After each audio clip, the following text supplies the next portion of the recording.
నమస్కారం. కార్తీక పురాణం 16 రోజు పారాయణలోకి వచ్చాం. ఈ రోజున నెయ్యి కానీ శాఖదానం కానీ కూరగాయల దానం చేస్తే మంచిది. మజ్జిగ లాంటివి తక్కువ తీసుకోవాలట. 16 రోజున మజ్జిగ తీసుకోవద్దని చెప్తారు. ఉల్లిపాయలు ఉసిరికాయలు కూడా తినద్దంటారు. కార్తీకంలో ఉసిరి తినడం మంచిదేనండి. కొన్ని ప్రత్యేక దినాల్లో ఉసిరి తినద్దు అని చెప్పారు. అందరికీ అని కాదు, ఎవరైతే ఈ కార్తీక అనుష్ఠాన పరులు ఉంటారో వారికి ఉసిరి నిషిద్ధం. ఏ రోజుకు ఆ రోజు చూసుకుంటే మంచిది. ఈ రోజున ఉల్లిపాయలు మజ్జిగ ఉసిరికాయ తినకూడదు. కూరలు లేదా నెయ్యి దానం చేస్తే మంచిది. మన ఇంట్లో ఒక ఆకుకూర ఉండి ఎవరికైనా ఇచ్చినా కూడా శాఖదాన ఫలితం లభిస్తుందట. సరే, పారాయణలోకి వద్దాం.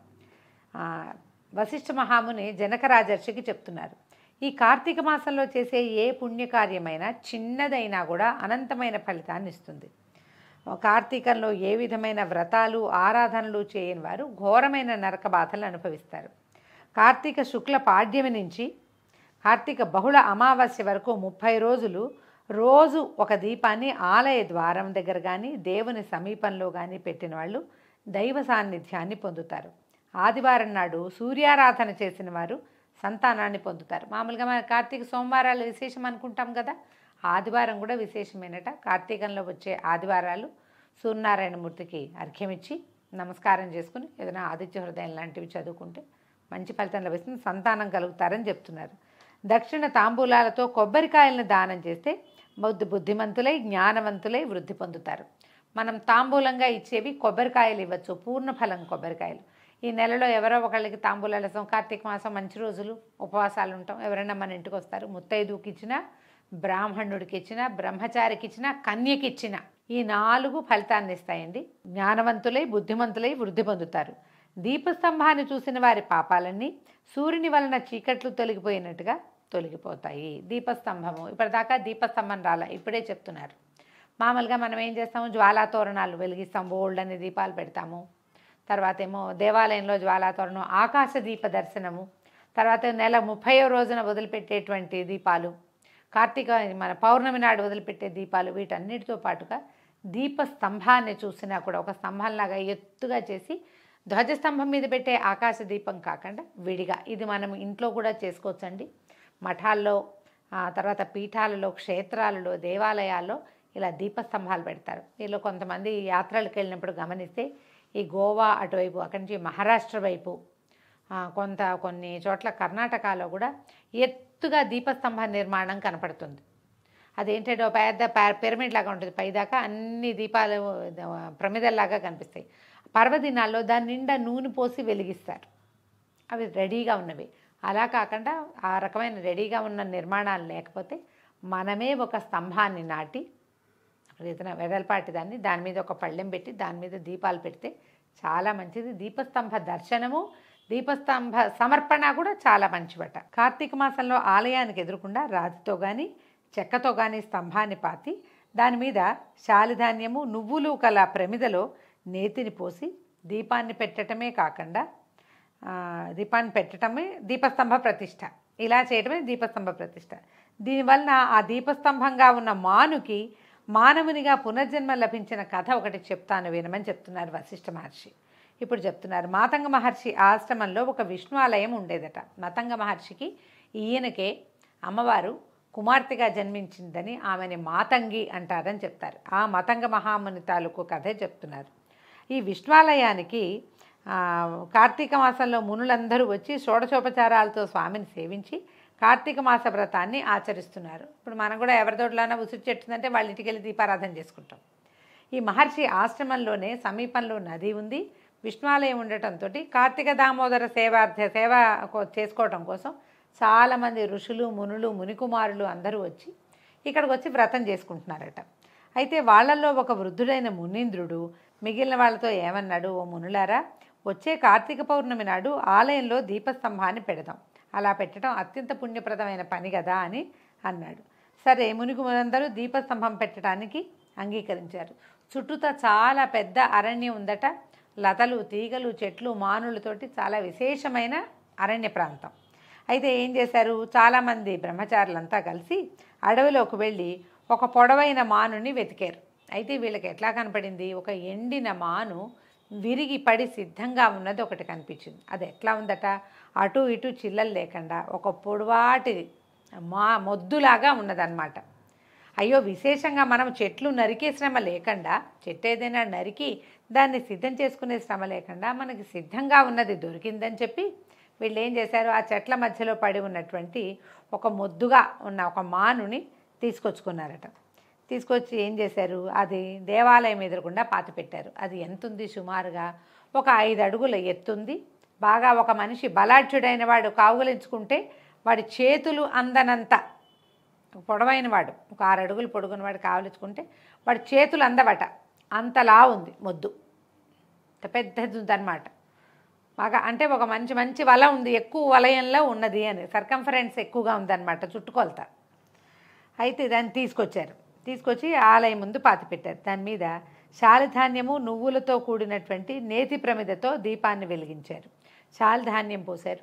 ధాన్యం మీద మామూలుగా మనం దీపారాధన చేసేటప్పుడు కూడా ఒట్టిగా నేల మీదో అట్లా పెట్టాం కదా, కింద ఇంకో ప్రమిద పెడతాం. ఒక మామిడాకులో లేకపోతే మంచిగా తమలపాకులో, పెద్ద దీపాలు అయితే కాస్త అరిటాకు ముక్కో పెడతాం. అయితే పెద్దవాళ్ళు చాలామంది చెప్తారండి, బియ్యం కానీ ధాన్యం కానీ నవధాన్యాలు కానీ పోసి దాని మీద దీపాన్ని పెడితే మంచిదట. ఈ పర్వదినాల్లో చేసేటప్పుడు, రోజువారీ దీపారాధనలో చెయ్యమని కాదు, విశేషంగా చేసేటప్పుడు శాలిధాన్యం చాలా మంచిదట. వ్రీహి, శాలి ఇలాంటివి చెప్తారు. ఇది ఎక్కడ దొరుకుతుందంటే తెలియదండి, కథల్లోనే కనపడుతుంది బాగా. అయితే ఈ 2 ధాన్యాలు పోస్తారు, శాలిధాన్యం వ్రీధాన్యం కూడా పోస్తారు. తర్వాత దీపారాధనలో నువ్వులు పోసి దాంట్లో ఈ ఆవు నెయ్యి వేశారనమాట. అంటే తిలలు ఆజ్యము 2 వేశారు. వేసి నేతి ప్రమిదతో దీపాన్ని వెలిగించి దీపస్తంభం మీద పెట్టాక దీపం వెలుగుతోంది. ఆ భక్తితోటి ఆ దీపస్తంభానికి ప్రదక్షిణాలు చేశారు. అనేక నమస్కారాలు చెప్పుకున్నాక ఏం చేశారు, అందరూ కూర్చుని పురాణం వింటారు. మతంగ మహాముని పురాణం చెప్తున్నారు కాబోలు మిగిలిన వాళ్ళంతా కూడా, ఇందులో శిష్యగణము అలా ఏం ఉండదండి. పురాణం చెప్పే వాళ్ళకి శిష్యులే ఉండక్కర్లా, ఎవరైనా సరే ఎవరో ఒకళ్ళు పురాణం చెప్తుంటే మిగిలిన వాళ్ళు వింటమే అనమాట. అందులో పెద్దవాళ్ళు చిన్నవాళ్ళు తేడా ఏం లేదు. ఇంతలో ఏమైంది, ఆ దీపం ప్రజ్వాలగా వెలుగుతోంది. ఈ దీపస్తంభం ఫెళఫెళమంటూ విరిగి పడిపోయింది. ఇదేమిటి ఇట్లా అయింది, ఏంటి విరిగిపోయిందో వాళ్ళకి అర్థం కాలేదు. ఆ విరిగిపోయిన దాంట్లోంచి ఒక మానవుడు బయటకు వచ్చి నిలబడి ఉన్నట్టు అందరికీ దండం పెట్టాడు. మునులంతా ఆశ్చర్యపోయారు. ఏం చెప్పాడు, పుణ్యపురుషులారా, నేను ఒక బ్రాహ్మణుణ్ణి, నా పేరు ధనలోభుడు, సిరి సంపదలకి లోట్లేని సంపన్నత ఉన్నది, నాకు చాలా ఆస్తి స్వాస్తి ఉన్నాయి, కానీ నేను కులవృత్తి చేయలేదు, కులాచారాలని పాటించలేదు, దాన ధర్మాలు ఏవీ చేయలా, దైవ కార్యాల ఊసే లేదు, చాలా నిరంకుశంగా బ్రతుకు గడిపేవాడిని. ఎవరైనా నన్ను ఆశ్రయించాలని నా దగ్గరకు వస్తే వాళ్ళని నిష్ఠూరంగా మాట్లాడుతూ అవమానపరిచేవాడిని. అంతేగాక హేళన చేస్తూ ఒట్టి చేతులతో తిప్పి పంపించేసేవాడిని. పిల్లలు, స్త్రీలు, ముసలివాళ్ళు అనే భేదాన్ని కూడా పాటించేవాడిని కాదు. అందరినీ హీనంగా, నిర్దయగా చూసేవాడిని. అందుకే నేను అనేక జన్మలు ఎత్తి నానా నరకయాతనలు అనుభవించి చివరికి అడవిలో చెట్టునై పుట్టాను. ఎండకెండుతూ, వానకి తడుస్తూ, గాలికి ఊగుతూ బతుకుతున్నాను. ఎప్పుడో పడిపోయాను. అలాంటి వాడిని నన్ను వెతికి తీసుకొచ్చి పొడవైన మానుగా చక్కగా చెక్కి, ఇంకా అటు ఇటు చిల్లలున్నాయి, కొంచెం సరిచేశారనమాట.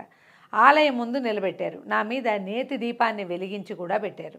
మీరు చేసిన ఈ వల్ల, ఈ పుణ్యకార్యం వల్ల, ఈ దేవాలయ సామీప్యం వల్ల కూడా నాకు చెట్టు జన్మ తొలగిపోయింది, మానవ జన్మ లభించింది. గడిచిన జన్మజన్మల జ్ఞాపకాలన్నీ మెదులుతున్నాయి. పుణ్యపురుషులారా, పరమ నికృష్టమైన బతుకు గడిపిన నాకు ఈ మానవ జన్మ ఎందుకు లభించిందో చెప్పండి. అతని జ్ఞాపకం వచ్చింది, తను ఎలాంటి వాడు, ఏం చేశాడు, ఎన్ని రకాల జన్మలు ఎత్తాడో, పూర్వజన్మ సంస్కారం, జ్ఞానం ఏర్పడింది. అయితే ఇప్పుడు ఈ జన్మ, ఇప్పుడు నేను మనిషిగా ఎందుకు నేను ఇదయ్యాను అని చెప్పండి అని అడిగాడు. అడిగితే మునులు ఏం చెప్పారంటే, ఓ ధనలోభి, ఇది పరమ పవిత్రమైనది, పుణ్యప్రదమైనటువంటి కార్తీక మాసం. ఈ మాసంలో చేసిన ఏ పుణ్యప్రదమైన పనైనా సరే అపారమైన ఫలితాన్ని ఇస్తుంది. సన్మార్గులకు, దేవతారాధన చేసేవాళ్లకు కలిగే పుణ్యం ఇంత అంతా చెప్పనలవి కాదు. అంతేకాక ఎంతటి పాపాత్ములైనా ఏ చిన్న పుణ్యకార్యం చేసినా కూడా పునీతులై తరిస్తారు. పశుపక్ష్యాదులకే కాదు, మానులకు, రాళ్లకు సైతం పుణ్యఫలం లభిస్తుందని చరిత్ర చెప్తోంది నాయన అని చెప్పారు. వాళ్లల్లో ఒక ఋషీశ్వరుడు తన యోగ దృష్టితో పరిశీలించి, ఆలయంలో దీపాన్ని మోసిన కారణంగా ఇంతకుముందు నువ్వు చేసినటువంటి అనేక జన్మార్జిత పాప సంచయం అంతా కూడా పటాపంచలైపోయింది నాయన, నీకు మానవ జన్మ లభించింది అని చెప్పాడు. చెప్తున్నారు. జంతువునాం నరజన్మ దుర్లభం అంటున్నాయి వేదశాస్త్రాలు. ఏనాటి పుణ్యం వల్ల లభించిన మానవ జన్మను వృధాగా కాలక్షేపాలతోటో తెలిసి తెలియకో అవజ్ఞతోటో నీతి నియమాల్ని ఆచార వ్యవహారాల్ని కట్టుబాట్లను మానవత్వాన్ని మర్చిపోయి ప్రవర్తిస్తే ఈ సార్థక నామధేయుడైనటువంటి ధనలోభిలాగా ఏదో ఒక జన్మని ఎత్తాల్సి వస్తుంది. అది ఏ జన్మ వస్తుందో మనకు తెలియదు కదా. కనుక అపురూపమైన ఆనందప్రదాయకమైన మానవ జన్మని పొందిన వాళ్ళు జన్మని సార్థకం చేసుకుని భగవదారాధనలో మానవ జీవితాన్ని గడిపి తరించే ఉపాయాన్ని వెతుక్కోవాలని సూచిస్తోంది ఈ ధనలోభుని కథ. ఇది ఇలాంటి గాథలు ఎందుకు చెప్పబడతాయి? ఇప్పటిదాకా ఏమీ చేయలేదు, ఇకనైనా హిందీలో అంటారు దేరాయ్ దురుస్తాయని. ఎంత ఆలస్యమైనా సరే, చివర్లో అయినా సరే, మనం అంత్యంలో అయినా భగవన్నామస్మరణ చేయటం. ఇన్ని మాసాలు ప్రతి సంవత్సరం వస్తుంది కార్తీక మాసం, ప్రతి సంవత్సరం మార్గశీర్షం వస్తుంది, ప్రతి సంవత్సరం మాఘం వస్తుంది. పండుగలు కూడా ఏటా వస్తాయి కదా. ఈ ఏడాది చేయలేకపోతే వచ్చే ఏడాదైనా చేద్దాం అనుకోవాలి. ఏదో ఒకటి చేయండి అని చెప్పడం కోసమే ఈ దుర్లభమైన మానవ జన్మని పొందినందుకు దానికి తగినట్టుగా జ్ఞానంతో ప్రవర్తించమని మనకి ఈరోజు అధ్యాయం చెప్తోందండి. మళ్ళీ రేపు ఉదయం 17వ అధ్యాయంలో కలుసుకుందాం. నమస్కారం.